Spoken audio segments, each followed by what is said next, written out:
This modern life shit can be fucking hard. You know why so many people right now are fucked up? Oh, you didn't know? Well, they are. You're not alone. We're all just really good at holding it in and faking shit. But the truth is, we weren't exactly built for this modern life shit. It's taken eons of DNA trying shit, fucking it up, and trying again to get to this point where we are now. In the big scheme of things, the modern age is just the tip of the turd in the evolution of all of us meat tractors. We evolved to be outside, and look at us. When's the last time you were barefoot in the dirt? We evolved a fight or flight response to not get our ass eaten or killed by a predator or threat, but are now comparatively safe, and yet our threat response system is the same. And so we apply it to dumb shit like pressures at work or getting stuck in traffic or that thing that fucker said or some other minor bullshit like that. We have primal, intense responses to modern day minor shit. Our sense of vision evolved, governed down to perceive only 0.0035% of the visual spectrum. That's a lot of shit we can't perceive, but it's that way so that we can focus on identifying threats or resources. And look at us with our faces and our phones all fucking day, and so we're not even seeing that 0.0035% anymore, but at least you get to gaze upon my glorious mustache for a minute. But try not to get hit by a fucking car or fall in a damn hole. Don't be a dumbass. Ever since we've lost our fur, we've needed to seek shelter, because if we don't, we die of exposure. And that impetus is still in us, but instead of using our hands and knowledge to build and maintain shelter, we use our hands and knowledge to go to fucking work. And so whenever the thought of not having a job or losing a job or I can't find a job comes up, it lights up our, oh shit, I better seek some fucking shelter or I might die instinct. And we freak the fuck out at this intersection between ancient instincts and modern expectations. No, I'm not saying go feral and shit. That's not realistic, and that's not what this is about. This is just an offering of perspective, because if we don't understand why we're being triggered, then we will weave some kind of fucking narrative around it. Then we make our triggers about that narrative, which is tied into some external thing, rather than taking responsibility for how we want to experience our life and obtain a more comprehensive version of reality. It's not the strongest or fastest or most beautiful or even the smartest organisms that survive the ages to pass on their genes. It's the most adaptable. And guess what? We got a lot of catching up to do, because our technological growth is exponentially faster than our biological evolution. So we better figure it the fuck out. In the 1930s, Australian farmers brought cane toads from South America to control their beetle problem, but cane toads don't have any parasites or predators in Australia at all to control them, because the fuckers are poisonous to eat, so their population exploded and they've been spreading and fucking shit up ever since. Fun fact, there's sort of a front line in this invasion of cane toads, in which those toads up front are evolving differently than the rest. They're faster and have longer legs, which, you know, it makes sense. The fastest fuckers end up in the front, have babies. Those babies are therefore faster, et fucking cetera. But they are evolving so fast that they're getting fucking arthritis and shit. Snakes in Australia are getting wiped the fuck out because a snake sees a toad, and as far as they've ever known, that's just dinner. However, the red-bellied black snakes are adapting. How? They've not become immune to the poison. They're not turned off by toads all of a sudden. They're growing their heads smaller, so they can't fit the big ones in their mouth, because the big ones are the most poisonous. Nature's a fucking trip, innit? Are you picking up what I'm putting down? I'm not saying we're cane toads, I'm saying we're red-bellied black snakes, and our evolution hasn't caught up to the technology invasion. If we eat too much food, then our hunger goes away. If we keep fucking eating anyway, we puke it up. Millions of years of evolution figured out how to keep our dumbasses from eating ourselves to death. But the modern world and its wonders are like mind food, and there's nothing in us that tells us to pump the fucking brakes. The modern world is an invasion of cane toads. Instead of living to live, we live for money. We try to gobble as much wealth and stuff as we can. Media is fucking ambrosia for our thought plane. We just consume and consume. We let it do our thinking. Media is an invasion of cane toads, and perhaps we're eating too much of it, and its inherent poisons are getting into our system. Hence, why so many people are having a hard time. So, I don't know, maybe we should get a clue from the red-bellied black snake and chill the fuck out a bit.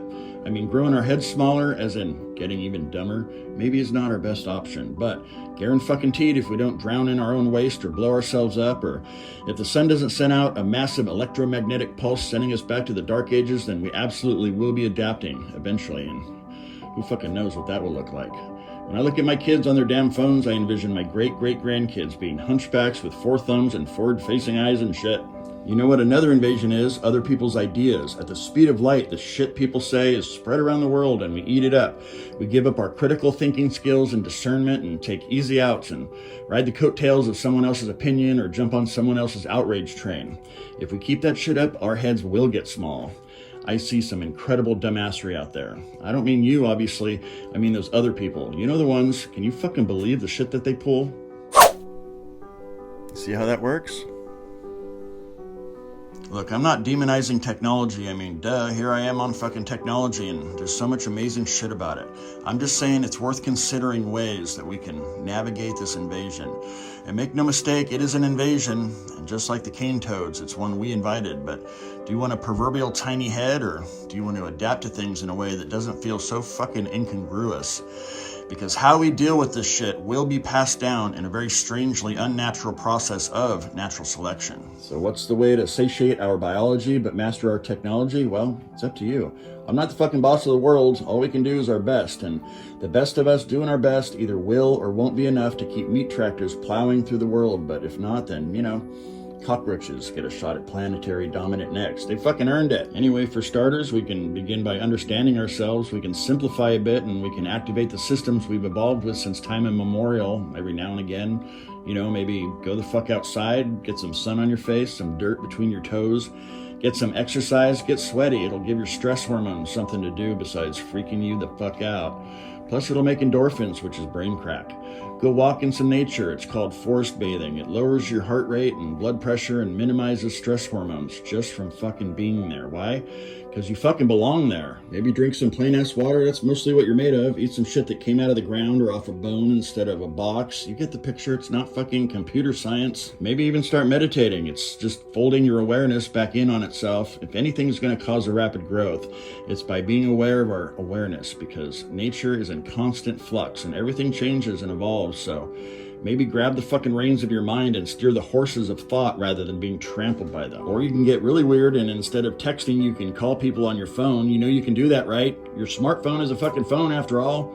Or you can go totally fucking bonkers and go meet up with another meat tractor and you can say words directly from your mouth hole to their ear hole whilst your eyeballs are looking directly at their eyeballs. And then you can just talk about, oh, did you see that fucking TikTok about blah blah blah, or there's this guy on YouTube with the most glorious mustache, or did you see what that bitch posted on Facebook, or yo, did you see that female of our species replicating reproductive acts on Insta? Said no guy ever. Anyway, you know what I'm saying. I mean, the answer's so simple it's stupid. Just do normal natural shit once in a while. Pull your head out of the internet's ass on occasion. Oh, hello. Welcome to your fucking life. Feel yourself in your body. Pay attention to breathing, through your nose preferably. Be aware that you exist. But even more importantly, we should be aware of our thoughts and how they are being affected by algorithms built to please or outrage us so someone can make a shit ton of money off of ad revenue based on how easily manipulated you are. If we observe our thoughts, then we automatically step behind them a little. We get a little distance so we can see them rather than being them and be subject to their fucking shenanigans. All right, let's break this shit down. Your wrinkly pink meat computer is hardware. Your ego, who you define yourself or believe yourself to be, is software.